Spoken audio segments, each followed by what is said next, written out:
Allô tout le monde, le chiropraticien. Aujourd'hui, on parle des 5 conditions les plus fréquentes affectant le coude. La douleur au coude peut avoir des causes qui sont multiples, associées aux mouvements excessifs, aux blessures sportives suivant une mauvaise progression à l'effort physique, des traumas intenses ou mouvements brusques, aux nerfs et même jusqu'aux maladies inflammatoires. Et si vous restez jusqu'à la fin, je vais mentionner une condition importante qui affecte les enfants menant à la nécrose osseuse. L'épicondylite latérale et médiale est une sensibilité, une irritation ou une inflammation des tendons de l'avant-bras, soit les extenseurs et les fléchisseurs du poignet, à leur attachement sur l'humérus, sur l'épicondyle latéral ou médial respectivement. Généralement causés par des travaux manuels répétitifs des poignets et des avant-bras, comme des électriciens, coiffeurs, peintres, infirmières, etc. Ou encore des sports demandant une stabilisation prolongée des avant-bras. Les signes et symptômes associés avec cette condition seront des douleurs épisodiques ou constantes, augmentées par la palpation autour de l'épicondyle latéral ou médial et augmentées avec certains mouvements du poignet et de la main. Le diagnostic de cette condition nécessite uniquement des tests orthopédiques et les traitements tournent autour de l'arrêt temporaire des mouvements ou des positions aggravantes, du repos et une rééducation progressive à la tolérance musculo-tendineuse.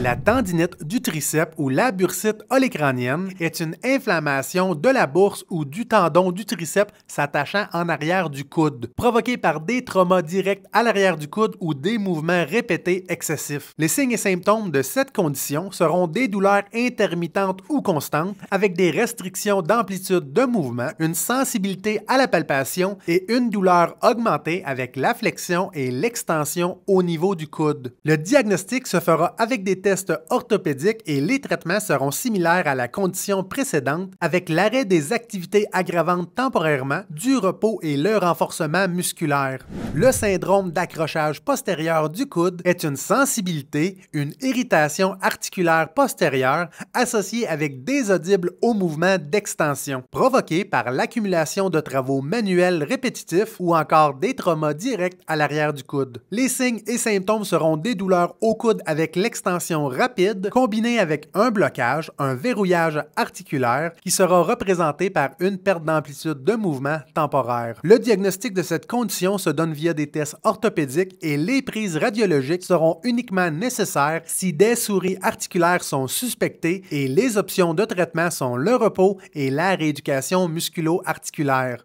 La subluxation radiale pédiatrique, aussi référée comme la nursemaid elbow, est un déplacement anatomique du radius en dehors de son ligament supporteur chez les enfants, suivant des tractions intenses de l'avant-bras. Les signes et symptômes seront des enfants entre 2 à 5 ans avec des douleurs au coude, incapables de relâcher le coude en douleur pour ouvrir des portes ou même pour prendre des objets de désir comme des biscuits, du chocolat ou son toutou préféré. Le diagnostic de cette condition se fait via l'évaluation clinique sans la nécessité d'une imagerie médicale. Et le traitement se fait rapidement avec une manœuvre de replacement faite par des docteurs en chiropratique ou à l'urgence. Avant d'aborder la dernière condition pouvant apporter une nécrose osseuse du coude chez les enfants, si vous avez aimé les informations, abonnez-vous et aimez la vidéo pour la pousser dans l'algorithme YouTube.